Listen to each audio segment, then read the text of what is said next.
Okay, so I guess this will be part two because I got cut off. So, my name is Bonita Payton, and I've been a leader in corporate America for years on the IT side.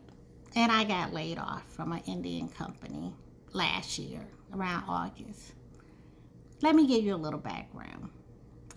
For the last 5 years, I worked from home doing global management on several projects for large companies from my home. So last year, they decided everybody needed to be on site. So every project that was calling me wanted me to relocate to another state, but they weren't paying relocation. And they didn't care about my house that I owned here. And I was told that's not our problem. So, of course, I didn't take those positions out of state. And they wanted me to report immediately. So, back to the story about how they calculate these numbers. So, I found out that they calculate these numbers because someone is supposed to call you and take a survey of different houses, up to 60,000 people a year, so they can determine who's working in your household and who's employed and who's not.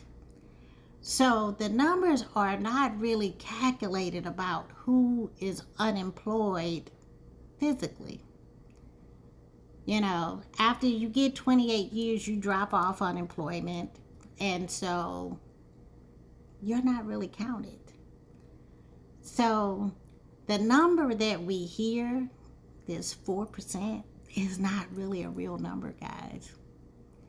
So while people are talking about that jobs report, maybe they need to talk about all the jobs that got offshore to India. They need to talk about all the layoffs that happened in the United States. They need to talk about all the people that are, if you look on LinkedIn and click on a job, you'll see about 3,000 people applying for one job. So a lot of people really have burnout of rejection because now you just get filtered through this ATS system and your resume never really gets to anybody. You know, so I really can't say that you're not looking for a job or you don't want a job because it's so difficult now. For me, I never had to look for a job. Recruiters always dropped into my inbox, and that's how I got my next contract. I've been contracting